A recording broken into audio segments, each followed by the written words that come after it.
Greetings, fellow gorehounds, and welcome back to Blood Splattered Vlog. I'm the Horror Guru. I'm Count Jackula. And today we are talking about Scream 2022, a film we didn't see in theaters because Omicron was running wild, so we waited for it to hit streaming.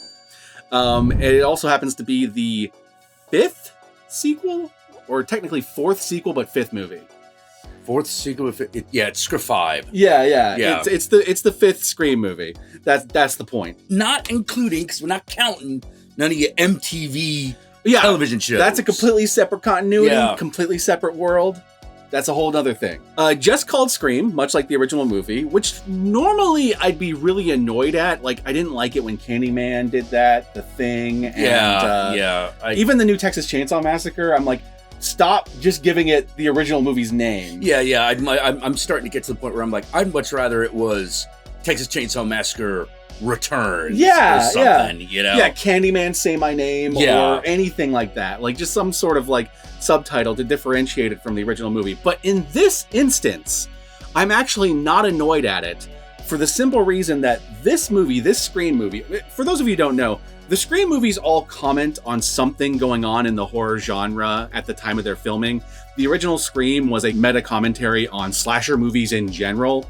The second one was a meta-commentary on slasher sequels. Yeah. And the third one was supposed to be a commentary on slasher trilogies, but that's kind of muted in that movie. It's just not done as well. And the fourth one was supposed to be a commentary on slasher remakes, but didn't really do much with that in the actual movie. It talks about it a lot, but didn't really do anything with, like, the tropes or anything. This one comments on legacy sequels. So Halloween 2018, Texas Chainsaw Massacre 2022, movies that take place within the continuity of the original movies, but kind of ignore most of the sequels and usually bring back legacy characters from the original movies, and we get to see them like years later or years before, depending upon whether it's a prequel or sequel. Right. So this movie's actually commenting on those movies. So for that reason, I actually think it's kind of brilliant to call it Scream. I think it's appropriate to call it Scream again. Yeah, I also, what was the word they used? They kept calling it a requel. Yeah, a requel, and there was another one where they did use the word legacy, but it was like legacy-quel or something like that. Yeah. But, you know, in the beginning, I was sort of like, stop trying to make fetch happen. But as the movie went on, I'm sort of like, oh, God damn it, I think fetch is starting to happen. Yeah, it's actually catching on. So if you can't tell already, I actually really like this Scream sequel. For those of you who don't know, the first Scream I love, the second Scream I love, third Scream is where I feel like the franchise is its lowest point. I think the third Scream's kind of the weakest one. I agree with that. And the fourth Scream I like better than the third Scream, though I feel like the fourth Scream had a lot of missed opportunities in it. It had a lot of really cool ideas. Like, I really liked the twist with the killer. That was a cool idea. And I really liked a lot of the kills, because that movie, since we were now out of the 90s and out of the post-Columbine era, they were able to go a little bit more brutal with the kills in that movie. Yeah, but it's narratively, you're just sort of like, Yeah, it's like it's supposed to be a commentary on remakes, but it doesn't really like do any remake tropes. No, not really. You know, it was just another Scream movie.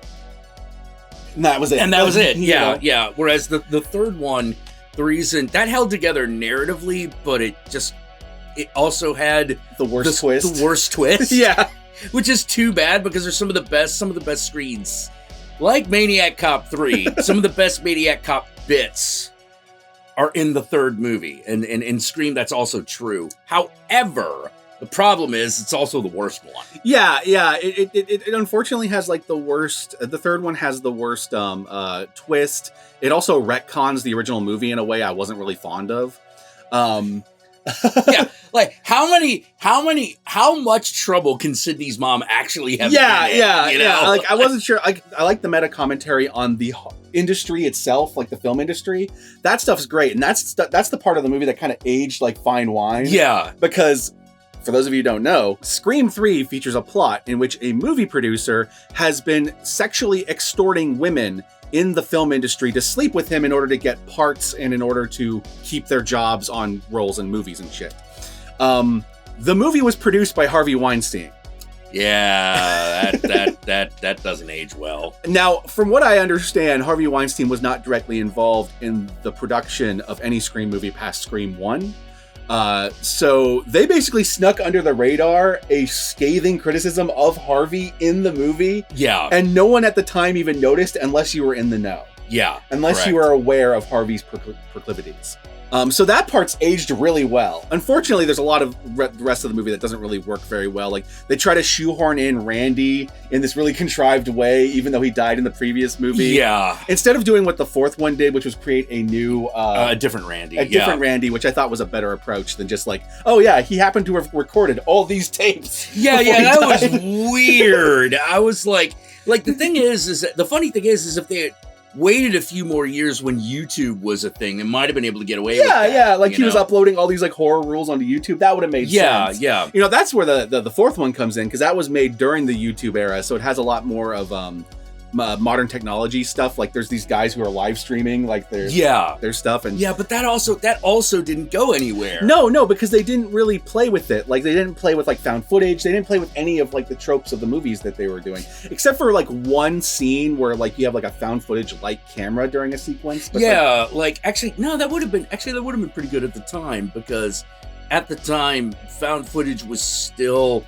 It had just come off of its peak and everyone was getting tired of it. Like, I need to say this. Like, I like Scream 4, but I feel like it missed so many opportunities to actually play with the tropes that were popular at the time of its release. And I will always feel like they could have done more with that. Yeah. You know? But Scream 3 also has the one where he has the magic voice changer that can literally sound like anyone. And that was like a step too sci-fi far for me. Yeah, because you're sitting there going like, all right, you just did that to cover up a plot hole, because the Scream movies are better when they're a little bit more grounded in that regard. Yeah, you can imagine that there's a voice changer that makes you sound like a specific person. Yeah. You know, but being able to like change it on the fly, I don't know really about that. Weird. I don't know about that. That was like that was a step too far. So there's a lot of things about that movie like I don't really like. No, but Jay and Silent Bob's cameo is amazing.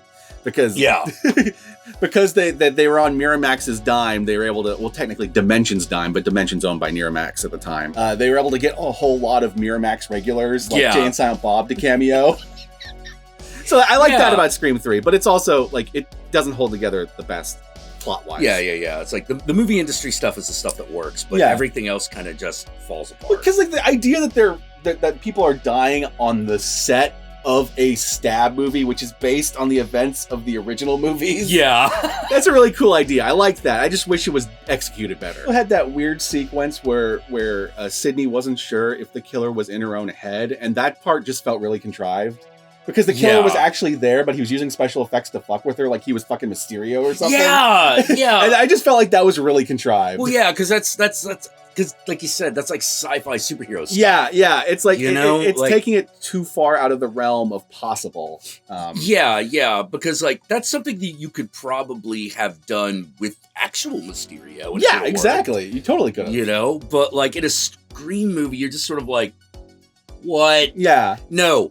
One piece of bullshit. Like there's a moment in that movie. Okay, we'll move on to this movie in a minute, but let me finish my rant about Scream 3. There's a moment in that movie where she thinks she's hearing her mom's voice, and I'm sitting there going like, you would definitely be able to tell, unless you were really high. Yeah. You would be able to tell that that's just a recording over a speaker. Well, yeah, because we could. Yeah. Like, you would definitely be able to tell. So I'm not sure I buy this. Yeah. But that's Scream 3. Now, this movie, I actually like a lot better. It does a little bit of retconning of stuff from the first movie, kind of like Scream 3, but I feel like it doesn't destroy anything that happens in Scream 3 the way, or in Scream 1, the way Scream 3's retconning kind of like takes away from Billy. Here's what I was really afraid that they were going to do something like this. By the time we get to Scream 5, I was afraid we were going to find out Sydney's mom was also a voodoo priest. Yeah, something like that. Yeah. You know? Like satanic rituals and shit. Like, oh, come on. I'm glad they didn't do that. They didn't. They do something that I think is a little clunky, which we'll talk more about in the spoiler section. It's a connection to the original movie. I feel like it's a little clunky, but it was okay for me because the rest of the movie works so well, I was able to roll with it. It also allowed them to do a cameo of an actor from the original movie that was dead, so that That I like that. Like, but it was clunky. It was yeah, clunky as hell. yeah. It was clunky as hell. I do feel like this movie has moments where it does stretch credibility a little bit. In fact, there's a point in which the killer is shot and they never explain how the killer like survived the shot. Yeah. Whereas in Scream 3, it's very made clear that he's wearing a bulletproof vest at one point in the movie. So in this movie, they make no mention of that. So it just kind of feels like a weird hole. Like, okay, that character was literally like laid flat by having like a couple bullets to their chest. And you're sitting there going like, okay, when we see them later, they should at least be like injured or something. Yeah. Or something. I know that would give away who the killer is, but you also have a twist on top of that one. So yeah. I also thought the twist in this movie worked really well for me. That's another thing I liked about this movie. It's much better twist than the third movie. And also better than the twist in the second movie, which was technically my second favorite Scream movie, is Scream 2. But the twist in that movie with Billy's mom showing up always felt clunky as hell to me. Yeah, it did. Yeah. It's like, okay, so this random woman that we see like once or twice earlier in the movie, oh, it turns out that's Billy's mom. Okay. And then you rewatch the movie and you realize that there's like some hints that Billy's mom's involved, because there's like a line with Randy where Randy's like, oh, well, Jason's mom was a really good killer. And it's like a offhand line. And there's also a scene where they're watching like the dramatic reenactment in the live action movie they made. And Billy in that scene is talking about how much he loves his mom. And so there's like, there's things that hint towards the mom showing up, but I felt like the ultimate reveal of her feels like it comes out of nowhere. She's kind of presented as the new Gale, and then it turns out she's Billy's mom. And that's, right. But she's like only there like really briefly. Well, yeah, it was that part of the twist kind of like comes like the main twist of Scream 3. Which is worse. Like, which is way worse, because the guy takes off the ghost face mask and you're like, yeah, who the fuck is that? I have no idea. Oh yeah, it was that guy that we saw in those other two scenes, like in the background for a moment. He like had a couple speaking lines, like maybe 3 or something. Like it wasn't a lot. Yeah, and also he's like wearing glasses in that scene, so like it's the only other time you see him. This movie, I feel like, has much better twists, and you can actually piece together who it is as you're watching it. In terms of the murder mystery element of the Scream movies, this one is way more on par with the first one than the sequels. Yeah, I would agree. It's much easier to figure. It's much better put together in that way. I also think that this movie has probably the most brutal kills, and that's saying a lot because Scream 4 got pretty brutal. Well, unless you count the one that was cut from the first movie. True. Yeah, the actual gutting. The one in the beginning where the guy's actually gutted. Yeah, if you happen to get that one, if you happen to get that one VHS that had the unrated cut on it back in the day, you got to actually see the gutting happen. Like, that was pretty nasty. I really dug this movie. I thought it was really fun. I like that it actually comments on legacy sequels, and it's also baked into the plot. Yeah. That it's a legacy sequel. You have new characters that you're following, and you also have the connection to the original characters, and they have to come in. And so you get the kind of like Halloween 2018 moment where like, hey, here, what's Sydney been up to for all this time? Right. And there's like a little bit of a passing of the torch that happens over the course of the movie. Yeah. You know, and I thought that actually worked really well. And this is the first time I felt like since Scream 2 that Scream actually had something to say about the horror genre itself. Yes. Whereas I feel like the third and fourth movie kind of falter on that a little bit. This movie goes all in on that, and I really appreciated that. Yes. I do feel like the main character is probably the least interesting character in the movie, like mainly because I feel like the actress is a little wooden compared to a lot of other people. Well, yeah, not terrible, but like when you're going up, particularly at the end of the movie, there are a lot of scene chewers. Yeah. There's a lot of scenery chewing. And like when the killers reveal themselves, it reminded me a lot because it's trying to evoke elements of the original Scream because it's a legacy sequel, because legacy sequels will often like recreate moments from the original movies, but like with a new twist on it, like how in Halloween 2018, there's the moment where Jamie Lee Curtis. Okay. When Jamie Lee Curtis goes out the window and disappears. Yeah, exactly. You know, it's like evoking the scene from the original Halloween, but they've got a slight twist on it. Yeah. This movie's doing that because it's commenting on legacy sequels. So there's scenes that are kind of like mild recreations or callbacks to the original movie, but with a twist on them. And the killer reveal scene where the killers reveal themselves very much evokes elements of the original movie in the way they're communicating and talking and the way they're showing their plans. And that scene is just fun to watch. Like, it reminded me of watching Billy and Stu when they were Yeah. revealing their plot. You hate them because they're the bad guys, but you love to watch them. Yeah, because they're like they're Scooby-Doo villains. Yeah, exactly. You know, like they're taking it to 11. Yeah. Like, in a way that I think it's the most satisfying villain There's speeches. a lot of blood here, man. Yeah, it's the most satisfying and entertaining villain speeches since the first one, in my opinion. Like, I really dug it. Well, it's also like by the time that the people who are ghost-faced are getting theirs, Yeah. it did do what the first one did, which I don't really remember any of the other Scream movies doing as much, where that's when the violence gets comical. Oh, yeah. Yeah. Big time. Like, some of the sequels did that a little bit, but like this one did it big time. Yeah. But like, just when the main actress is interacting with her sister, who's a character in this movie, you can see the stark difference between the acting ability of the sister versus her, to the point where you're kind of wishing the sister was the main character. Yeah, I can see what you mean. Yeah. It's not terrible. It's like, I'm really picking at nits here when it comes to this. Like my only real criticisms are, I feel like there's an element that ties back to the original movie involving the main character that feels really clunky, and it's a little retconny. But I like that it allowed them to provide cameos that wouldn't have been there otherwise. Yeah. I feel like there's moments where it needed to be explained how the killer was able to survive something. Yes. You know, because I'm like... Yeah. Because, like, the third one at least gave me bulletproof vests. Like, you know... Yeah. Well, the other thing I really liked is they do this classic movie thing, and I'll get in more detail what that actually is in the spoilers, but there's a classic mystery movie trick that they pull on you.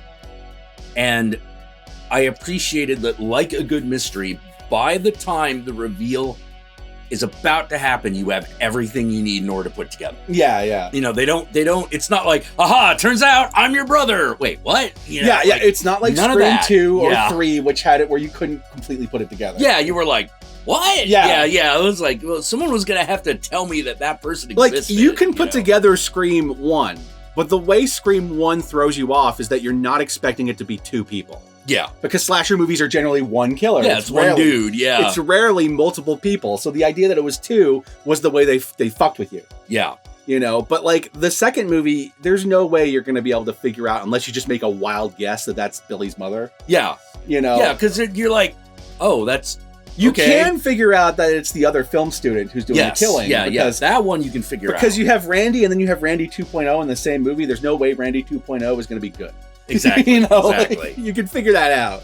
But the third movie, you're just like, I would never have been able to predict that film director we saw twice in the movie earlier is actually Sidney's brother. Like, I would never. Yeah, you'd have just no. You didn't even know that guy. She had a brother. She didn't even know. You can figure out the fourth one, which had the cool twist where the new character that you're following is actually the killer. Yeah. You can figure that out, though it does require it to be like, well, it feels weird that we were following this character this whole time and we didn't notice it. Like, it's a little clunky, but like, you can figure that out at least.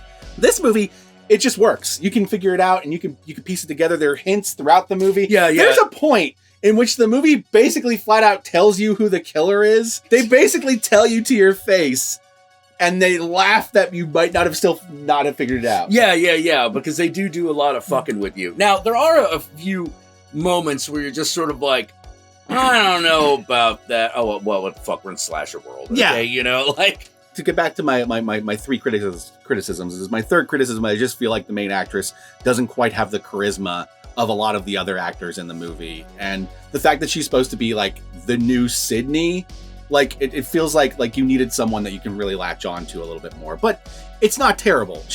I've seen plenty of slasher movies with worse leads. Oh yeah. Like the fact that she's still good, it's not a criticism of her so much as a praise of everyone else. If that makes sense. Yeah. But well, I mean, like, she's going up against a lot of veteran actors, you know. And even some of the new characters I really like. Like, I really like the new Randy in this. Yes. I like the Randy. I like the new Randy in the fourth one, and there's a new one in this one. In the fourth one, the new twist was that the new Randy was a girl, which is pretty cool. And in this one, it's a girl of color. Yeah. And I really like her. But I also like it is that the whole group is even more into horror movies than they were in the first movie. Yeah, yeah. Because one of the other meta commentaries in this movie is that there's a huge meta commentary about the horror fan community in general. Yeah, and how it's changed. Yeah, how it's changed and the arguments that happen therein. Like, there's a whole argument about elevated horror versus slasher movies and stuff. Yeah, which I kind of appreciated, because as a person who loves both the movies that they're talking about and just basic slashers. This movie does a great job of poking fun and criticizing horror fans while also coming from a place of love. Yeah. The same way the original movie kind of criticized slasher movies, but from a place of love. Yeah. This movie does the same thing to horror fans. Yeah. If you're one of those people who's like, yeah, that's right, slasher movies are stupid, you do not understand why Scream was made. Exactly. Exactly. Like this movie, like criticizes, like there's even criticizes fan communities in general. Like there's like a reference to a movie in the Stab franchise that was directed by Rian Johnson. Yeah. Obvious reference to the controversies that happened with The Last Jedi. Yeah. And I thought that was pretty good. I loved all that. I thought that was kind of like spot on. And I liked when they called out my side of the arguments, and I liked when they called out the other side. Like, I thought the movie had a lot of fun with it. Like this. Yeah. Well, one of the other things I kind of appreciated, it was really obvious that one of the things that was going on is that they were comparing.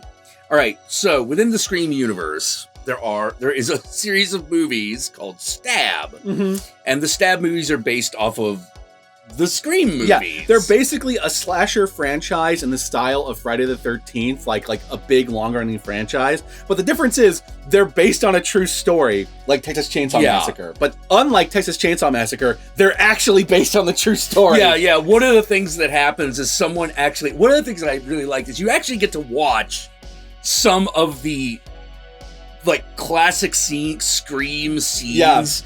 Done as the Stab movie. Yeah, they've done, and they did that in the other sequels too. They did that in Scream 2, and in Scream 3, they're filming a Stab movie when it's happening, but it's a Stab movie that's made up. It's not based on not based on shit. And then in the fourth one, you get to see scenes from various Stab movies, because they have the fourth one had those cool moments where it would like show a Stab movie. Where in the Stab movie, they're watching a Stab movie. Yeah. Because the Stab franchise had its new Nightmare moment. And that's in the fourth one, and in this one, they do that again, and every time they do that, I love it. Yeah, it's really good. It's also really fun to see who they decide who should play who in the movie version. I like the long-running criticisms ever since Scream 2. That's criticizing horror movies that claim to be based on true stories but are goofy crowd pleasers. Yeah. And it's just like, well, this is kind of fucked up. Like, you're in Scream 2, they're watching Stab, and in Stab, it's the opening scene from the original Scream, but it's being done in this goofy kind of satirical tone, and you're like, but that's actual people who died. Like, this is kind of fucked up, and I like the on-running criticism throughout the movies, because I'm guilty of loving movies like that. I unabashedly love Once Upon a Time in Hollywood, right? Oh, that's a great movie. Yeah. That's a lot of fun. But I can take the criticism. Yeah. I'm one of those guys where I like one of my favorite slashers is My Bloody Valentine. Oh, that one's great. Yeah, I love that movie. But like, there's definitely a point where I'm watching it where I'm like, man, I'm watching this bullshit, right? Yeah. To be fair, yes. But it's fun bullshit. Oh, yeah, exactly. But they're lies, but they're entertaining lies. And isn't that the real truth? The answer is no. So we've been going on for a while, and we've kind of defaulted to talking about other Scream movies because there's a lot that can be spoiled that's actually worth talking about. So we're going to move on to the spoiler section.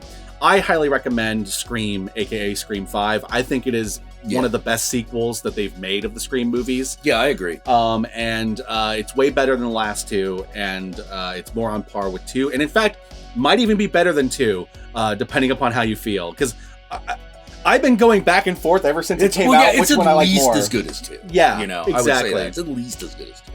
So if you like the Scream movies, you're going to have a great time with this movie and thoroughly enjoy it. It is currently available on various streaming platforms. You're going to have to rent it. I don't think it's on like HBO or anything like that yet, but I'm sure it will be in the coming year if you want to still wait it out. But when you watch it, it's worth the watch and it's worth the rent. Yeah, Amazon Prime it. Amazon Prime it. Is there any dead animals in this one? Oh shit, I don't know. I don't remember. If there are, I don't remember them. I will put in text right here if there are or not, because I will look it up after we're doing this, because I don't remember any animals dying. But I will say this, if you're a fan of the original movies, bring some tissue boxes, because this movie addresses a criticism I had of the fourth one, where the fourth one made me feel like there's a point in the fourth one where you think one of the legacy characters is going to die, and then they survive, and then after that, the tension for the movie kind of drained out, because I felt like, okay, I like that you didn't like just go with the expectations, you kind of subverted them. But on the other hand, I now know for a fact that the legacy characters are safe.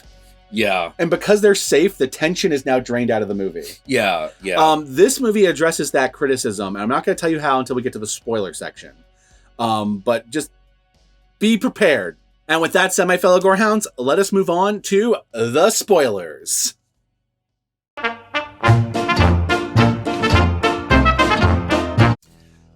Okay, what should we do first?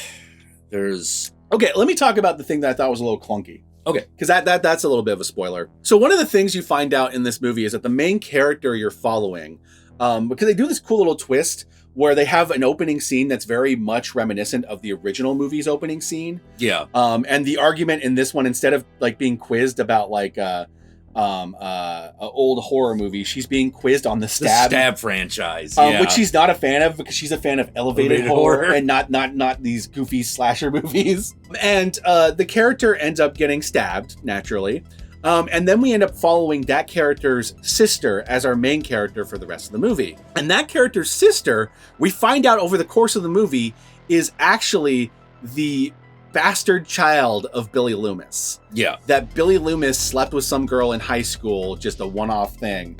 And that girl ended up getting pregnant, but then the Woodsboro murders happened, and then Billy was revealed to be a killer, so she kind of kept this kept on DL. As a secret that she had Billy's kid this whole time, and basically lied to her boyfriend at the time that it was his kid, and they got married and all that stuff. So we're following Billy Loomis's daughter as our main character. Now, this is a spoiler because it's not something you know going into the movie, but it is something that's revealed fairly early on in the movie. Yeah, about like 20-minute mark. Yeah, around the 20-minute mark. And throughout the movie, she is having these nightmare hallucinogenic visions of Billy talking to her, trying to convince her to do things that she shouldn't do. Yeah. And sometimes convincing her to do some things she should do, but she's too scared to do it. Now, I feel like this element of the movie is a little bit clunky, especially the retconning of having Billy actually having slept with some other girls. Yeah. Because like one of his whole like frustrations in the original movie is that his girlfriend wouldn't sleep with her. So while I buy he would sleep with this other girl, it is like a mild retcon. Yeah. You know. And it's a little clunky, and the visions when they happen are kind of jarring. But at the same time, I always end up liking the scenes when they're done. Yeah. Like at first, every time they happen, I'm like, I don't know how I feel about this. But then like the scenes will play out, and like the hallucination of Billy would say his thing, and I'd feel good having Billy there. Yeah. You know, and they make him look like he looked like in the original movie. Yeah, it's fairly good. And it's one of the best de-aging effects I've seen in a movie, to be completely honest. I was like, holy shit. You guys look better than some of the Marvel ones, and the Marvel ones are amazing. So, well done. That actually leads to the really cool moment at the end where she's just like, there's a new rule. What's that? Don't fuck with a serial killer's daughter. And then she fucking stabs the killer multiple times.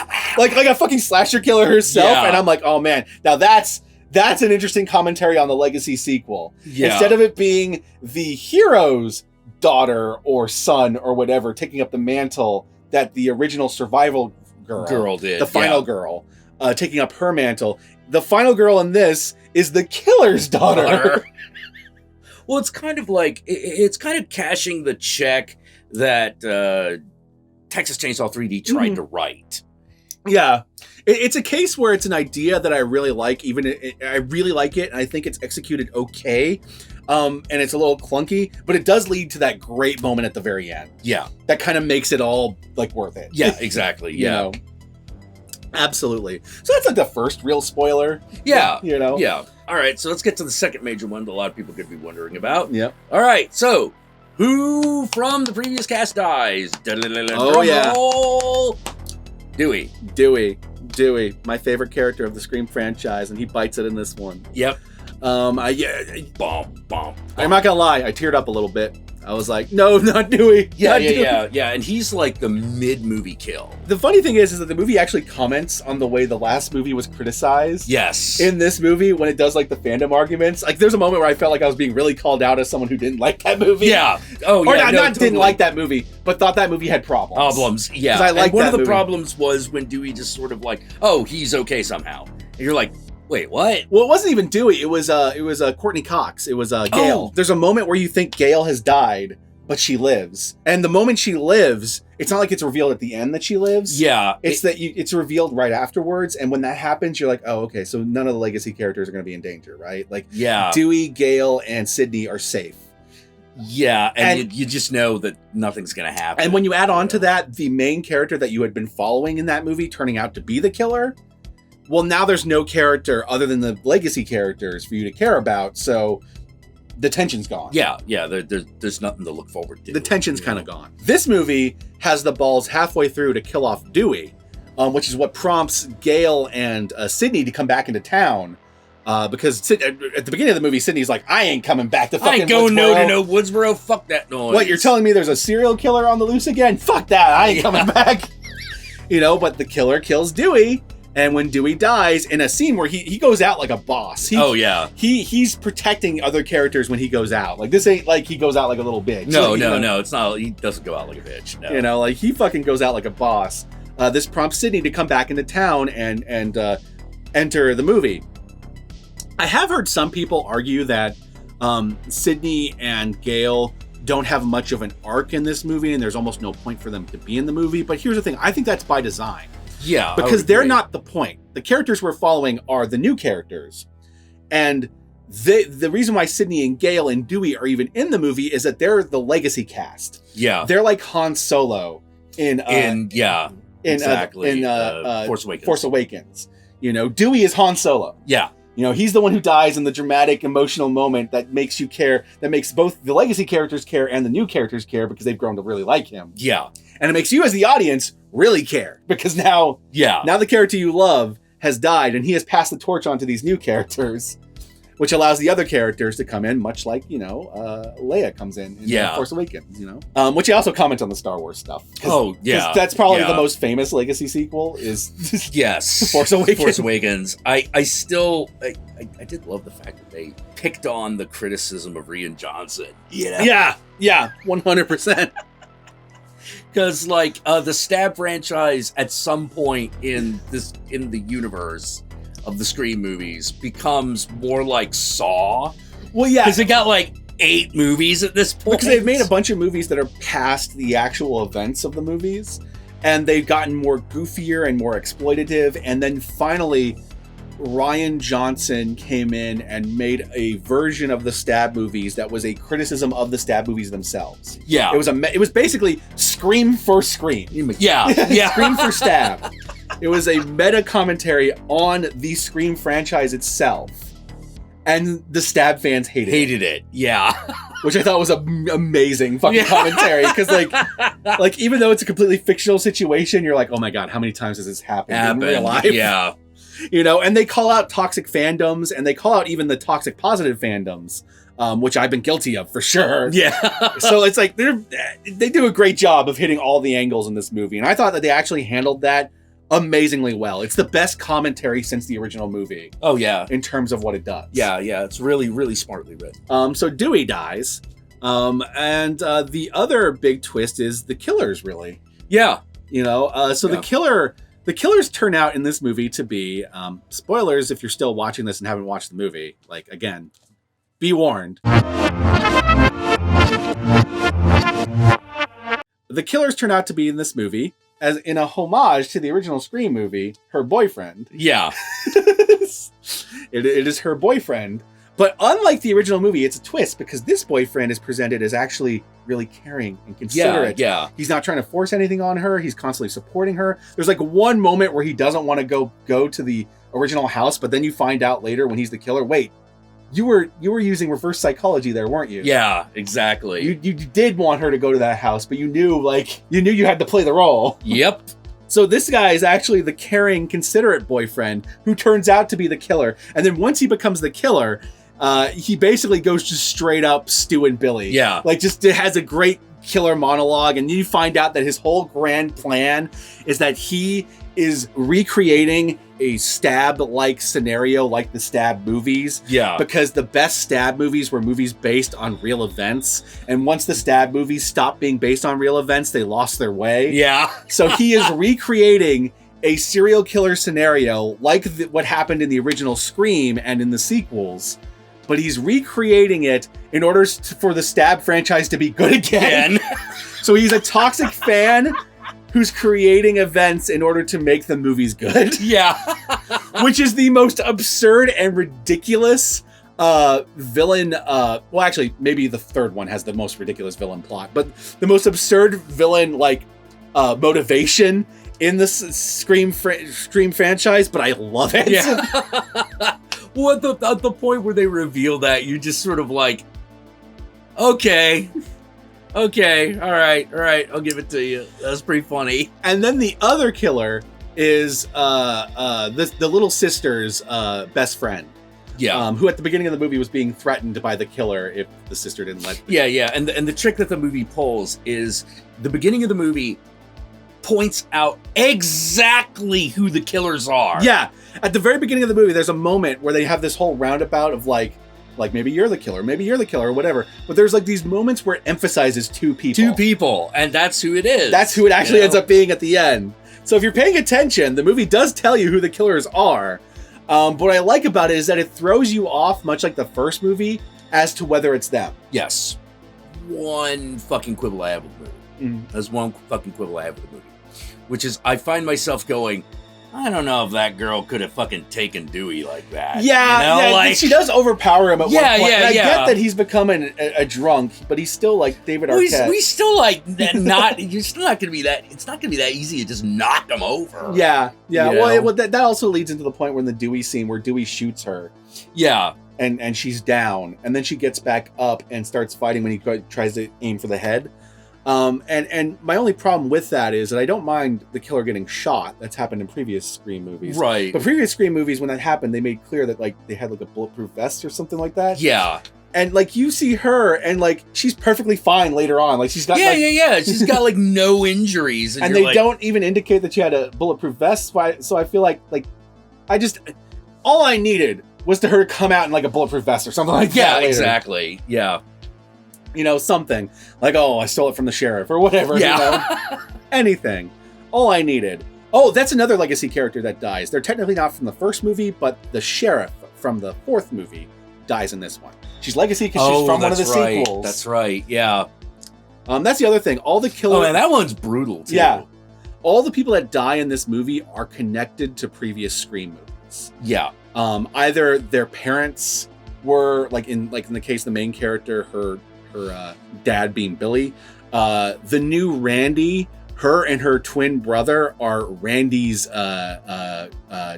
nephews and nieces. Yeah. Because Randy's sister from the third movie shows up and she got married and had kids. Yeah. And these are the kids. You know, one of them's a jock and one of them's a movie fan. Yeah.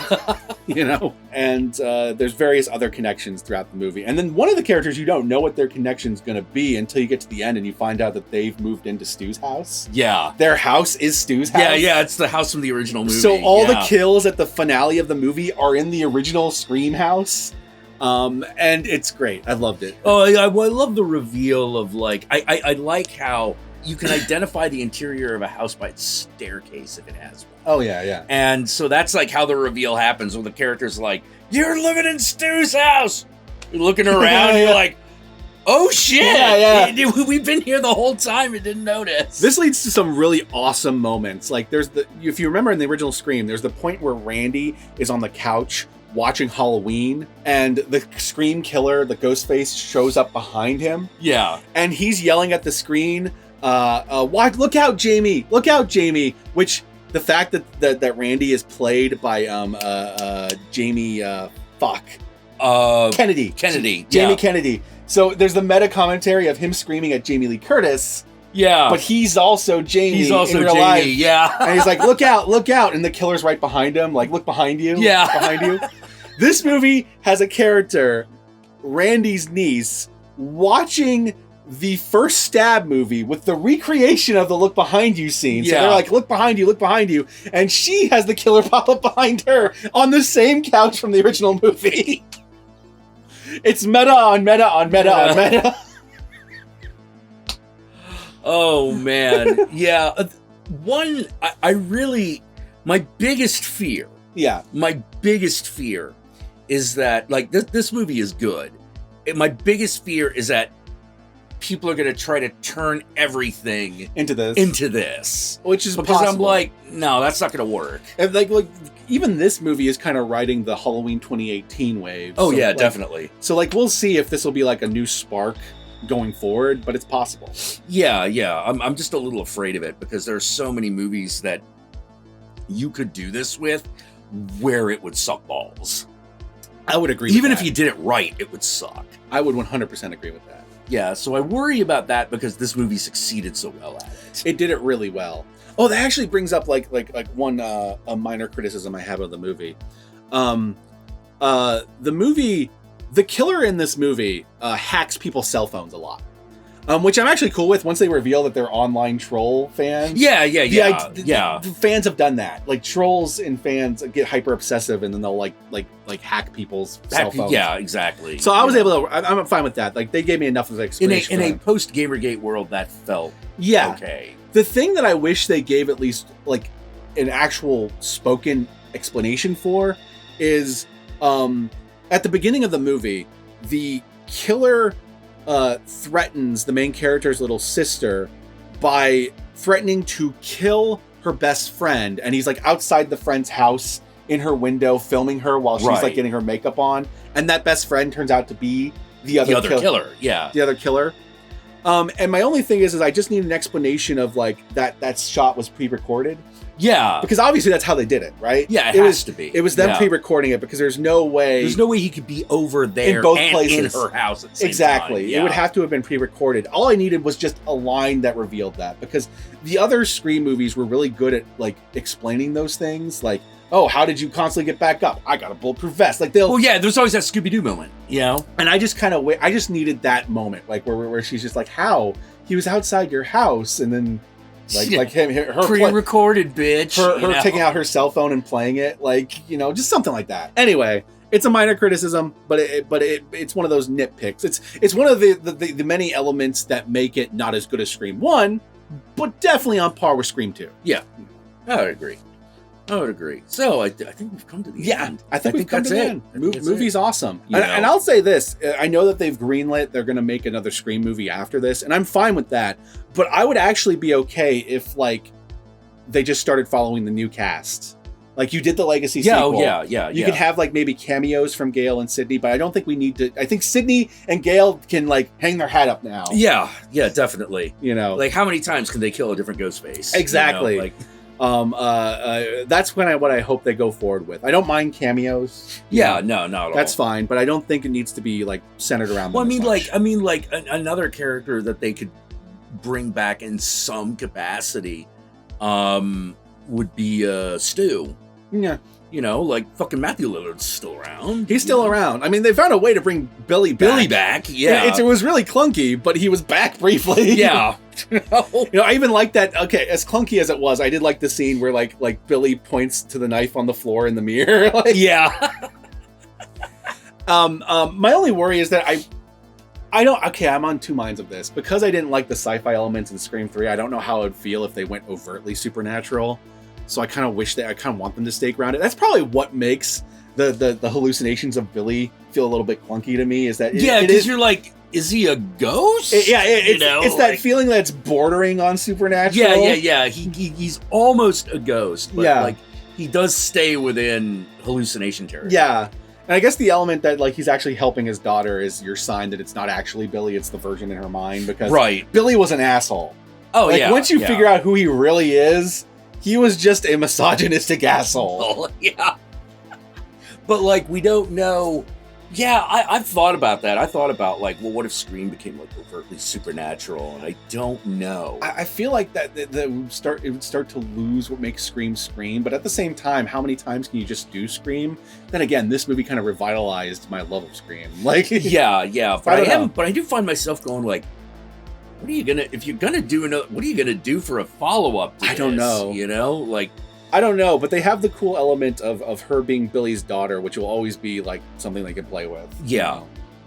But anyway, I give the movie 2 thumbs up. I recommend it. I have very much laid out my criticisms of the movie and my nitpicks.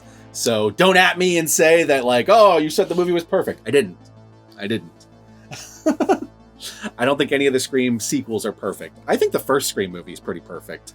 The only criticism I have of that one is I wish they could put like the gore that was cut out by the MPAA back in. Yeah. But I have that criticism of a lot of movies, which is less a criticism and more a goddamn you MPAA. Well, that was the thing that was like ruining American horror movies during that period of time. Well, they got like neutered. Yeah, because it was like it made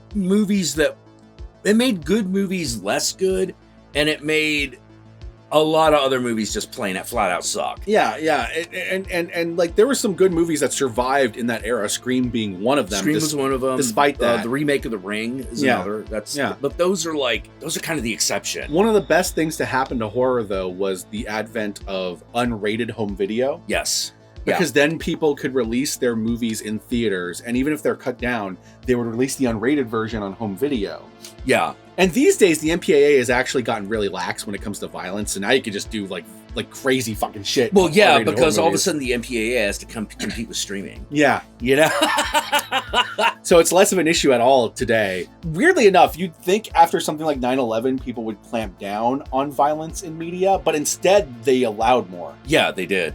They did. Because like I was really surprised. After Columbine, they clamped down on violence in media.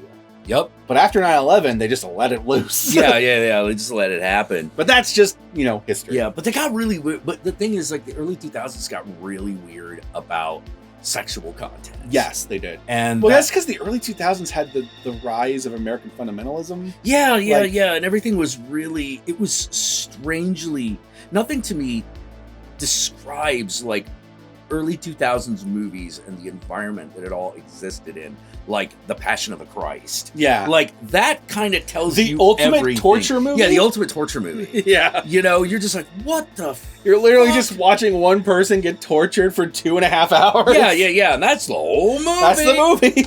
Yeah, that's the whole fucking movie. And you're looking your nose down on fucking Saw, and this one doesn't even have a plot. He's just fucking... You just fucking walking the street while people are fucking chaining him with whips and shit. Yeah, you're like, whoa, slow down. But like, even Saw eased me in. But it's okay, I'm crying because he did this for us. Because he's Jesus. But that really was where, like, shit was at that period of time. And that era was just about ending when we started our shows. Yeah, it's true. Which is... Thank God, because I was so fucking sick of it. I love where horror's at right now. Because you can get the graphically violent movies if you really want that are just no holds barred, brutal as fuck. Or you can get movies that are more subdued and basically PG-13, but they're still rated R because they're allowed to be a little bit more intense than PG-13 was back in the day. Yeah. And I appreciate it. We're getting a lot of good stuff these days, and all different kinds. Yeah. This movie to me is a testament to how much we allow now, because this Scream movie, and even Scream 4 to a certain extent, because I was towards the tail end. Yeah. The amount of violence they were allowed to put in these two movies. Yes. Really shows how much the noose has been lightened, that has been loosened. Yeah, it really has, and that's overall a very good thing. I would agree. It's been working really well, and I credit streaming with doing that. Because with streaming you don't have the same gatekeeper. No, you don't. But anyway, now we're completely sidetracked and we got 2 more vlogs to record. And we got to get through them. So Right. Where can they find you, Count Jackula? Oh, you can find me on Twitter at Counting Jack. If you want to follow me there, you might want to, because I always announce when I stream here on YouTube. I have my own channel. It's also got a lot of the old content that we used to do back in the days. If you just want to see us running around hitting each other with rubber bats and throwing blood in people's faces, you might enjoy going to the Count Jackula show and checking out some of the old shit. There you go. Mm-hmm. You can also get a hold of me through Instagram at Satanic Jackula. And how about you? Y'all know me. I'm the Horror Guru. You can find me at the Horror Guru on Twitter, on Twitch, on Instagram, and Facebook. Just look up the Horror Guru or Blood Splattered Cinema, and I'll be there. Be sure to like, comment, and subscribe, and don't forget to ring that notification bell so that you're notified of my videos immediately upon their upload. And if you'd like to help out either of us more directly, then be sure to check out our Patreon pages. And remember, even $1 a month can go a long way. And if you made it this far into the vlog, then I want you to comment below. And be sure to comment below using the hashtag Requel. Use the hashtag Requel. That way I know, that way Jack knows, that way the whole world knows you watched this vlog all the way through. And with that said, my fellow Gorehounds, peace out, and I'll catch y'all later. Yeah, because sometimes fetch does happen. Yeah, sometimes it does. I guarantee we're going to start seeing less people saying Legacy sequel and more people saying Requel because of Scream 5. Yes, yeah. Mm-hmm.